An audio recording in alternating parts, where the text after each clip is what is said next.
Hi, I'm Alden. And I'm Calden. Today we got a special treat for you. We're talking to a Guinness Book World Record holder, Aevin Dugas. Come on back, go grab someone, especially someone with a natural hairdo, and spend some time with us so you can hear her journey as the world record holder. She has the largest afro in the world. So she's got tips and nuggets for you. So come on back.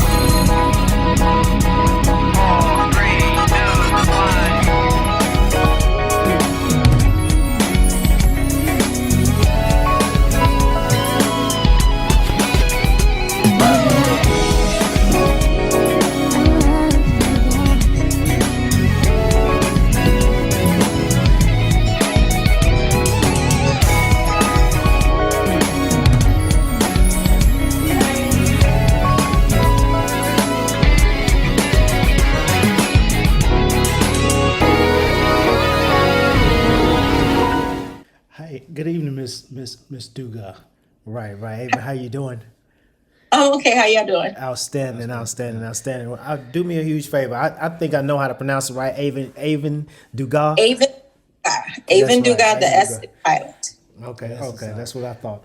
But tell me, what is that? What is that? Is it Creole? What is that? French? Yeah. What is that? It's, It is French. It's French. What's from South Louisiana? yes, yeah. Gumbo land. Gum- Mardi Gras. Right. Yes. Alabama tried to take claim to that. Oh yeah, they do try to take claim to that, but I think South Louisiana, especially New Orleans, New Orleans, right? Yeah, right. Are you born and raised there? Yes, I was actually born in Thibodaux, Louisiana. Lived in New Orleans for maybe like 2 years. And then my parents moved back home to Napoleon. Well, they moved to Napoleonville, Louisiana, which is close to, like, my mom's from Painterville, Louisiana. My daddy's from Labadyville, Louisiana. Okay. But it's a whole bunch of villes lined up along the bayou. Right. Left or right, it's home, Okay. you know. Okay. Mm-hmm. Awesome. Any other siblings, younger, older? I have a little sister, 11 years younger than me, who even at like 35, she's still like a terror. I saw you smiling when you said when I said any siblings, you started smiling. Because she's my best friend. She is. And she's funny. She's real funny. But yeah, I do, like, if she heard you say that right now, she probably would have darted across the camera. Oh, Like, that's the time. 35 years old, a whole adult, and she would have darted across the camera. Well, So I appreciate you for sharing, because I was looking at one of your interviews and they were saying that you keep your private and don't necessarily discuss that. So I appreciate the sharing. yeah, definitely. Because I feel like with social media, people now are just sharing, in my opinion, just too much. And then when stuff crumbles, it's crumbling in front of people, and they're like, "Oh, I just like to be an open book." But come on, some of those pages are torn. We don't know it all. Right. Feel like, to me, I just don't think it's anyone's business to know everything. Right. You know?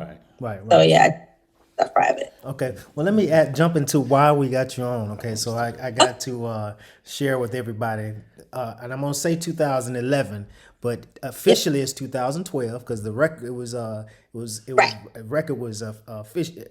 printed in 2012, right? Well, it's printed in 11, like around September. Okay. For 2000. For 2000. So they do work to, yeah. Okay. All right. So, and we are the largest Afro world record holder, by the way, right? Female Afro. At one time, I was the largest Afro. They didn't have a male. Okay. So I was the only one with the largest female Afro. Oh, so a guy came and got something longer? No, it's just that they have a male and a female version. Oh, okay. And they have one in years, actually. Okay. So, yeah. All right. So we were talking again about you having a world record holder, and I think that's a big deal. Yeah. I think that's a big deal. Oh, thank you. Yeah, Thank that's you. because that's like legacy, it's history. You know what I mean? Yeah, and I was the first person to do it. So I remember when I found out that it was actually gonna happen, because it's not like I went natural to do that. Mm-hmm. So when I found out it was gonna happen, I was like, this could be kind of cool. Right. So I was like, I just really want to do this, because if people knew where I came from with my hair, they'd be like, oh, that's why you were so hard on going natural. Okay. So before you tell us that part of the story, I gotta ask, what brought about you doing this? Going for the Afro title? Going for the Afro title. So basically, my sister put up a picture, and someone commented and said that I should try out for the largest Afro by Guinness World Records. And as I said, you know, I knew what Guinness World Records was. And back then when I was young, yeah, long hair was important to me. Like I just, you know, from what we saw, you know, remember like Crystal Gale and stuff like that. It was the whole long straight hair. So of course, going to the Guinness thing and seeing the long hair or the longest nails was a big deal for me. So I was so proud of my Afro besides Guinness, because, you know, by the time I started wearing my Afro, you couldn't tell me nothing. So I was like, oh, they're trying to put an Afro in there? So yeah, I had to at least try. Okay. You know? So what led up to you going into the Afro? I went natural because, and it's crazy because I didn't have a whole epiphany about my whole natural hair experience until like recently. But one day I was, you know, I had a perm like most of us do. And I was like, it was weird. I was just like, why do you have a perm?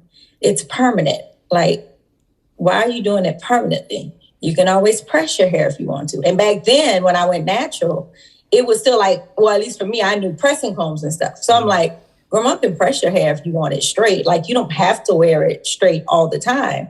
So it actually took 5 years for me to go back and forth between the perm and letting my new growth come out to me getting comfortable with me actually just cutting it off one day. Because I still, even though in my head I was like, why am I doing this permanently? It was so hard because for most African-American women, we know when we get that new growth that comes in, when you feel that new growth, you always ready to slap a permanent. It's like, oh girl, my hair's growing, I gotta slap a permanent. So trying to transition to not hating that was really hard, you know, because I didn't know what to do with it. And then I went back and forth for 5 years. And then after 5 years, one day I was just like, I'm gonna do it. I kept braids in my hair for a while. And one day I went in my room, literally sat in front of the dresser, and I just kind of I looked at it to see how long it had grown out. You know, I looked at my new growth, and then I literally pulled my hair up and just cut it off. And I just started cutting, and that was it. But I did cut a little piece off just to see what it was going to look like at first, because I was like, but then I just chopped it. Okay, let me ask you this, because I know, see, my wife, she rocks a fro.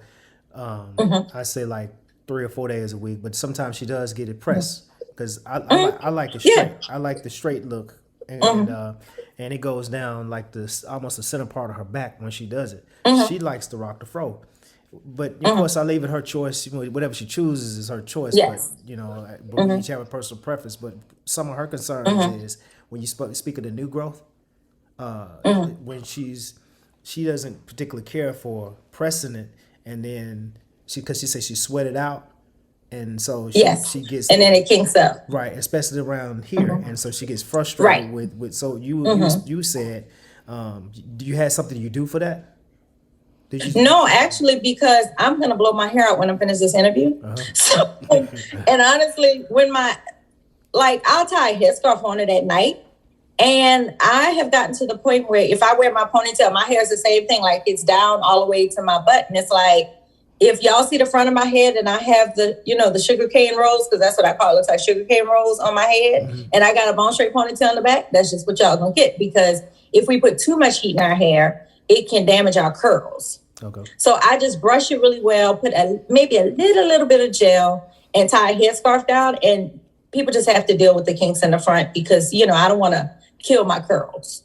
Okay. So you just, that's something you just say it's a part of the package. Yeah. You know what I'm saying? It's part of it. I mean, when you first get it done, or if you're going like a bone straight look, I get it. So, you know, you want to hit it with the heat, but what people don't realize, when you put too much heat, it can damage your curls. So your curls don't have that strength anymore. So they get limp, and then they don't curl right. So then when you want to wear your hair in a curly hairstyle, you got this instead of this.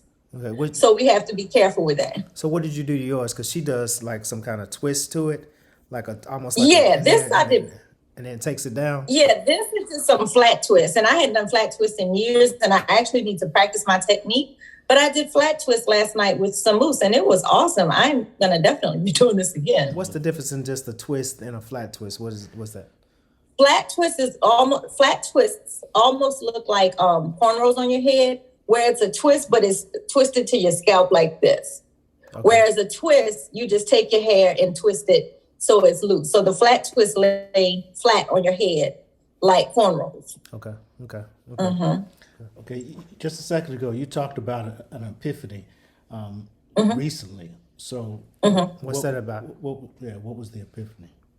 So the epiphany was, I realized my natural hair journey started from literally when I was a child, and that's probably for everybody, because I remember almost every single thing about my hair journey from when I was a child up until now. Like, I remember the first time I got a perm. The first time I got a perm, I was maybe 13 because I wasn't allowed to get one super young. So the first one was okay. The second one, the stylist who did my hair, when she went to wash my hair, you know how when we lay back in a shampoo bowl, they have to get the nape of your neck and lift your head up and rinse under there? I guess she didn't do that properly because she sent me home. You know, she put a perm in my hair. And I even remember that particular perm because it burned so bad. And she told me, you have to leave it in for 5 more minutes. And I remember sitting there and holding the chair, the arms, and I had tears running down my face. And she told me, you want straight hair? I was like, yeah. She said, this is what you have to do. I remember looking at her niece, and her niece looking at me like, Auntie, you can't let it get up. She's like, no, she wants straight hair. This is what she, like, I remember all of that. So from that perm, my hair ended up being very damaged.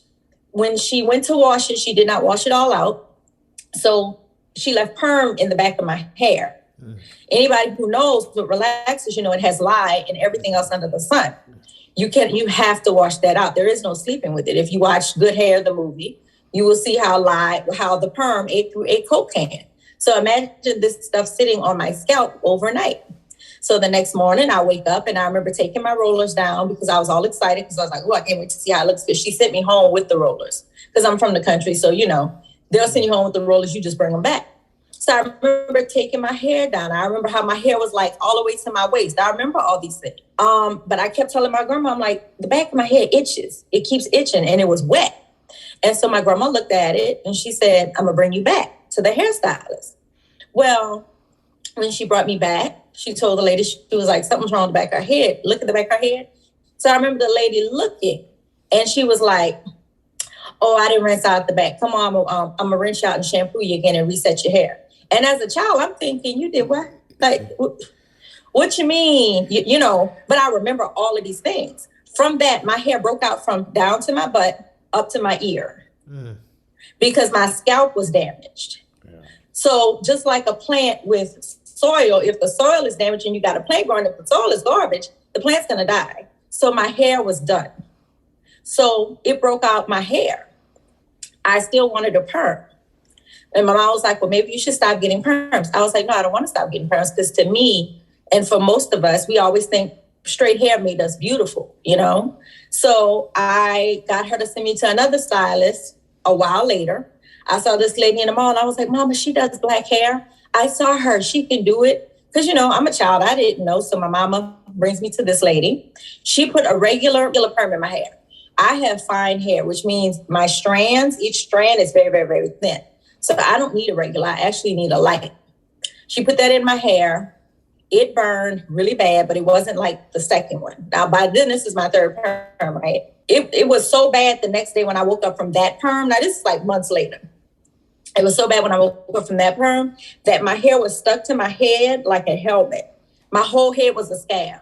So my whole head was what we call a chemical burn. So my hair was like stuck to where my mama had to peel my hair to get it off this chemical burn. So again, I went through a whole bunch of stuff and I remember all this stuff so clearly. Like I remember waking up, I remember how my head felt, so it took a long time for my scalp to heal. So from that, now my scalp is extra damaged. From there, my hair did not grow the way it should because it would grow, but it would die because my scalp was damaged. Some years later, my mom brought me to a dermatologist and he was so sweet and he would tell me, you have to stop getting relaxers. And I remember telling my mom, like, you don't know what you're talking about because, you know, why would I stop getting a relaxer? Like, in my mind, I couldn't even fathom what not having a relaxer looked like. Because in my head, we just had relaxers, you know, and it wasn't like my mama pushed it. I didn't have one of those fancy where I had to have a perm, but she did have a perm. My grandmother had a perm. You know, everybody I look at on TV, we didn't see people who were rocking twist outs and washing those and stuff. So again, in my mind, I'm thinking he doesn't know what he's talking about because he doesn't know what we go through because he was Caucasian. So I'm like, he really doesn't know what we go through. Like not having a perm is not a thing. So I opted. He was like, well, either you can stop getting a relaxer or you can start getting shots in your scalp. So I started getting shots in my scalp because I wanted my hair to grow back. So for a couple of years, the dermatologist would have to shoot my scalp with a needle all around the front, all around the crown. Went through that. It still wasn't working. By then, we learned to do the perms ourselves. How old were you at this point? By then, I'm probably like junior high. Okay. Junior high, probably my mama's doing my perms. And then somewhere in there, I started doing my own perms because I was like, Mama, I can do it because I always loved hair. So I was like, I can do it. I know what I'm doing. So I got really good at it. So I started doing my perms. I got so good. I was doing my perm, my mama's perm, my grandma's perm, my aunt's perm. So I just started doing my hair and taking care of it. But again, because my scalp was damaged, it was still really rocky. And it wasn't until like probably senior year where, and by then I had stopped getting the shots because they hurt. So probably by senior year, I gave up and was like, you know what, I'm just going to take care of it and, you know, see what I can do. And by graduation, it was decent. After graduation, it got healthier and healthier and healthier. And then at some point, it was super healthy. And from there, I was dyeing it myself. The only thing I didn't do was cut it because I didn't know how to cut my hair. So again, like I went through a lot. And it's like, I remember all of that. When it was getting healthy, it was still relaxed. Yeah, it was still relaxed. Okay. Mm-hmm. Okay. Yeah, so when I went natural, my hair was beautiful. But I just was like, I don't see the point in permanently having straight hair. Like, again, I just questioned myself, like, why am I permanently straightening it? Like, you know. I think that part of your journey is interesting because you say world record holder, right? And I got the longest afro and basically the longest natural style. But I just didn't get here just because I snapped my fingers. There was a process, right? I had to figure this thing out, and you're figuring it out. It's like 10 times worse than the average woman, and of course you can't never compare stories, but I'm saying that most people and that's the thing. I'm like, we all had it. Yeah. So that's interesting to have that part of your story. Yeah.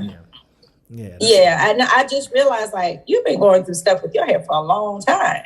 That's like, right. Okay. Then I actually started typing and writing a book about it, which I need to finish because I was like, I need to talk about this because people need to know, like, I didn't just, wake up and was like, oh, the largest afro. Right. That's going to be an interesting, that's going to be an interesting read, I think. I think that's going to be an interesting read. So tell me. I need to finish it, guys. Tell me about some other things, because I noticed that you were in several magazines, several magazine covers. So tell us about some of those things. You know what? It's been a minute because now with COVID especially, things have kind of settled down. But was it? I think it was Ebony. I was in Ebony and Essence. I remember one of them I was in, and it was like the 10 interesting people. And I think I was in between Michael Jackson and Michelle Obama. So I lost it when I saw that. I was like, I know you lying. Not like, who, me? Right. So yeah, that was pretty cool. But I think anything I've done, whether it's something that's mainstream or something that's just, local, I'm always so humbled by it because, again, when I went natural, I definitely was trying to get other people to go natural. Like, I would go to my friend's salon who was sitting there putting perms in people's heads. And I'm telling them why they need to go natural. Like, I was always on the natural hair trade. Like, but it was nice that now, like, that was my thing with Guinness. I was like, now I get to be on a bigger platform because what I want to do is get to the kids because I don't want them to go through what we went through. And, especially not something I went through. And I'm sure there's a whole bunch of other people who, with the chemical burns and stuff like that. And then on top of that, just the whole anti-natural hair thing. Like, if we can get to them and talk to them and make them understand that our hair is really beautiful and actually very sought after, then I just feel like that's one less thing they have to worry about, Okay. So I was going to ask you that when you were talking about hair. So it's been said that you're an ambassador for natural hair. Is that true? Or I mean, I never label myself anything. Like, I don't label myself the queen of afros, the whatever. But yeah, I definitely, when it comes to natural hair, I'm on it. Like, again, if I see you in the store struggling with products, I'm going to stop and I'm going to talk to you because I know it's hard because I went through it. But it's weird. I went through it, but it was almost like when I went natural, when I finally cut my hair off that day, I always make this joke. I'm like, it was like the natural hair guys just smiled on me because hairstyles started coming to me. It really wasn't like finding products and stuff. I had one issue with finding a product and it not working. Other than that, everything just started clicking for me. Okay. And I haven't really had that kind of bump. So I always was trying to help other people because I see women struggling, you know, whether it's for them or their daughters. And I'm like, let me help you. Okay. Because people tend to say natural hair is hard, but it's really not if you have a certain groove with it. Okay. Let me ask this, because you said styles, because that's something that my wife struggles with. She has like I told you, she do the regular twist down. You talked about flat twist. She does pony thing back. She'd sometimes do two French braids down the side. But I was going to ask you, do you have like a couple that you could say? I'm not saying that you got to do your hair, but I'm just saying something right. that you what are some top 5 go-tos, you know, that you got? Okay, so don't laugh at me because this is actually pretty sad, but one of my go-tos is a bun, and that's bad because I love a bun, but it's actually not the safest thing to do for your hair, especially when it's wet. Okay. But for me, a lot of times it's quick, it's easy, and it comes out pretty because I think a bun is always classic, whether it's to the front, to the side, to the back, to the middle. Buns are always just classic, and you know, it is what it is. You put some earrings on with it, makeup, you go. Twists are always beautiful. I feel like we were taught to look at twists in a negative way. I thought about one day how Celie and what's her name? Felicia, you know, I was like, you know, part of their costume was their hair. And these twists and these plaits were supposed to be looked at as ugly because we were looking at these women in an ugly way. And I was like, we have to change that because there's nothing wrong with plaits and there's nothing wrong with twists, you know? So I posted a picture one time where I had plaits in my hair because I was like, yeah, I got my By Felicia plaits in my head and I think they look absolutely beautiful. I got my Celie plaits in my hair and I think it looks absolutely beautiful, you know? So plaits, twists, buns, a wash and go, which is where you use like a gel or a mousse or both, and you work it through your hair while it's wet and your natural curls form, which I think for a lot of us, especially like if we have kinkier or coilier hair, we think that style won't work for us because that was actually one style that I struggled with because in my mind, it wasn't doing what I saw other people's hair doing, but now it's one of my favorite things to do. So that's definitely a go-to. Can you say two French braids? I'm sorry. Can you repeat that point again about the kinkier hair with the wash and go? Oh, yeah. So with the wash and go, it's a style again where you put product in and your natural curls form. With kinkier and coilier hair, we tend to, because I hear a lot of women say this. I'm just going off what people tell me. They're like, oh, I can't do that. That's not for my type of hair. And it is. It's just finding the right products to use to hold your curls. And you have to get used to the fact that with a wash and go, your hair will shrink. Shrinkage is nothing more than your coils just doing what they're supposed to do, you know, which is come to their whatever length it is. So say if your hair hangs here when it's wet, but then when it shrinks up to here. Mm-hmm. You just have to be okay with that. And I get it. That's a hairstyle. You may not want a short looking hairstyle. But again, I always tell people, throw some earrings on, put some makeup on, put some cute lipstick on. We're good, you know, because a lot of times people just need to zhuzh up whatever it is that they're wearing and they'll like it, you know. My question is this.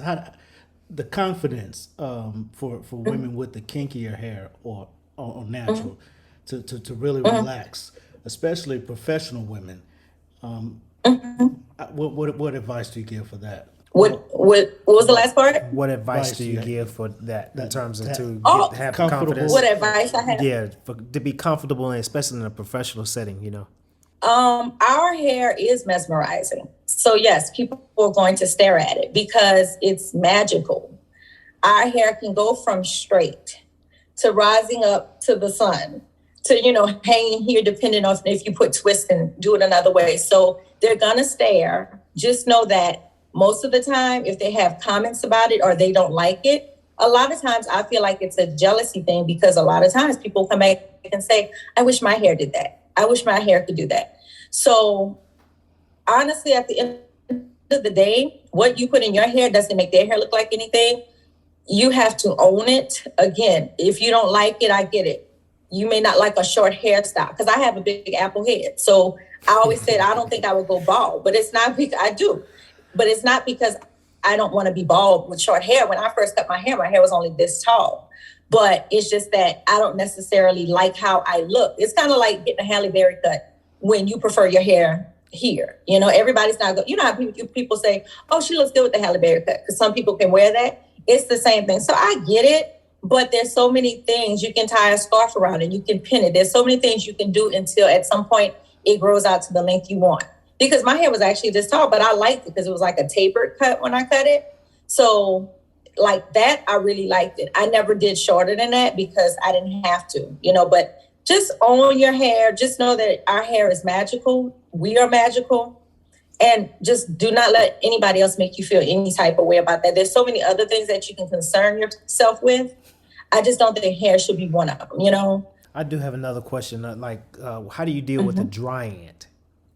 Because she has it's I mean, like hours to dry. I watch Lifetime and sit under the dryer. There's nothing we can do about that, but tell her I did a flat twist out and I used mousse, and I never use mousse. And I was like, you know what, I'm gonna use mousse in my hair, and it dried. I didn't even have to sit under the dryer.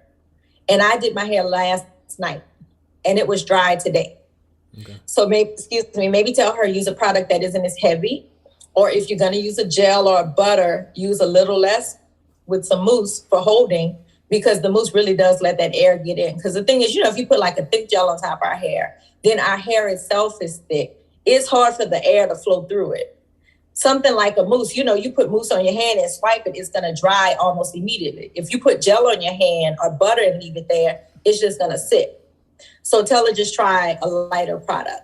That's right. What about what are your thoughts on that Dyson hair dryer, or it straightens the hair? The $500 dryer? Yeah, yeah. It's $500. Don't get me wrong. Because you know what? It's not like I saw anybody use it and it did anything. You know, it's not like it styles your hair for you. Now, I did see the Rev air dryer. You know, the one that's like a vacuum. Yeah. My friend who is a stylist had one, and I used it, and I must say it was a little tedious, but for the lack of heat that it puts on your hair, but the straightness that it gives your hair, that one is actually worth a few $100s. That's what's up. Okay. Again, that one gave me something to where it's like, okay, it gave me straight hair without the heat. The Dyson just, you know, it might not give heat, but it's not straightening it. And I mean, for all that, I could just use a blow dry. I don't know. I don't know. It's $500. It's $500, and it didn't do anything but, you know, dry my curls or whatever. Whereas with the Rev Air, I do know that it at least elongates your hair. Okay. You know, you answered the question. Yeah. What other tips do you have? Like in closing, you guys say like I want the world to know this. I want some ladies to know this. I mean, what do you have? I want the little girls to know that their hair is beautiful, that when people tease you about your hair, it's just that they're uncomfortable with themselves because they don't know how to feel about it. Because our hair is one of those things that unfortunately was looked at as a bad thing for a long time. And we're just in these past some odd years getting used to the fact that it's actually a showstopper. So I want them to know that they are beautiful. Their hair is a showstopper, because I know when I see people in the streets with natural hair, I'm like, girl. So, you know, just love your hair. And then I promise you, like, it's weird. When I learned to love my hair, I learned to love myself. And that sounds crazy because it is just hair. But that hair also had me feeling bad about myself because I felt like it not being straight wasn't good enough. And then once I got to the point where it was its natural state, I knew it not only was it good enough, it was better. Okay. As men, do you recommend a point of view or a thought process? I do. So for guys, because I hear a lot of friends and stuff say, like, you know, I know I've heard some guys are like, I don't like her hair. I think you had said you didn't like it in certain styles. Right. Just know it's so hard for us to already love ourselves when it comes to everything else in the world. Just like, you know, you as a Black man, the stuff that you go through. our hair is the last thing that we need anybody stressing us about. So just understand and try and look at it and learn to love every single part of it, because even our little kitchens in the back, because it's not easy to go back to what was something that was looked at in such a bad light and say, I'm going to do it anyway, even though natural hair is such a big thing now. Because I still get people who turn their nose up at natural hair. So I couldn't imagine, I never dated anybody who didn't like my hair. So I couldn't imagine somebody who I love. And that's a part of me that they don't appreciate, or that they don't necessarily care about. And I get it might be the hairstyle, but sometimes it goes deeper than that, like for us. So just know, like, give us a break. Like, again, there's so many other things to worry about in this world. My hair being in twist or blah, blah, blah is the last thing. Again, put some makeup on, put some earrings on, zhuzh it up, tie a cute scarf with it. I mean, there's so many things. Pin it, do a cute pin up. There's so many things we can do with our hair. Yeah, thought just came to me. It might sound weird, but maybe we ought to do a Sealy challenge. Who can do who can do the best Sealy challenge? I mean, for real, I get so tired of people, because I realized they made Sealy look like that with her hair like that to make her look unattractive. Right. They had Felicia's hair they didn't have Felicia's hair bone straight with a part down the middle, because that was pretty. They didn't have Felicia's hair bone straight, or big curls, or in, the bigger curls. They had it in plaits in a natural texture, because that was to make it look unattractive. This is going to ugly it up even more. That's crazy. When I think about it, I was like, oh my God, what were we doing when we were talking about, oh yeah, look at our hair. Yeah, look at her hair. Right. So, well, thank you for your time, and certainly, thank y'all. I gotta say something to you. You are so cool. Mm-hmm. Like. Oh, thank you. You're like cool. Just like, this is me. I'm this person, and you know what I'm saying. Like, it's not like world record holder. You're not. Oh, no. You're like so cool. No, thank you. I always tell people my hair is, it's nice, but there's more to me than just my hair. And, you have to remember, some people get sick and lose their hair. So I don't put everything into my hair, as far as, because my hair is pretty. I'm always will remain humble regardless. That's right. And what are y'all names? Because good twin, bad twin. I'm Eldon. And I'm Keldon. Eldon and Keldon. Okay, hey y'all. Because I was supposed to ask y'all that in the beginning. Yeah. But yeah, thank y'all. This has actually been a very nice interview. I must say, like, it didn't come with any, around the corner questions. This was nice. So I thank y'all for reaching out. Hey, say that part again. And working with me. Say that part again. I'm just saying, thank y'all for reaching out. Y'all have been really good. Y'all didn't do the whole round the corner thing. I appreciate that. Thank y'all for working with me, because I have a lot of stuff going on. And I want to let everybody know, y'all, I'm going to do better with the social media thing. I think it's my age too. I'm 46. So it's hard for me to just put everything out there, because, back in the day we had photo albums. Right. We didn't put stuff on the internet for everybody to see. So I'm working on it, y'all. Yes. So my products is kimhairstreet.com. And right now I have these 2 butters. One I use for greasing my scalp, because I'm old school, so I do grease my scalp. The other I use for deep conditioning. It's a buttery hot oil treatment. And I also have apparel and other styling merchandise. And there are other things coming soon. So I definitely need for people to check it out. Okay. Where can they find that? Yeah, how do they find that? You can go on Instagram and follow kimhairstreet.com. It's the one with the black Kim Hair Street. Apparently someone has now gone and tried to do their own Kim Hair Street. So mine is just straight through ChemHairstry. And you can find that on Instagram, or you can go to kimhairstreet.com on the internet, and you can go to the website. I'm sorry, but can you spell that one more time so we're clear about it? And the spelling is Kim Hair Street, so it's like chemistry, but Kim Hair Street. Right. ChemHairstry.com. chemistry. Yeah, that's for the slow folks in the room. Chemistry.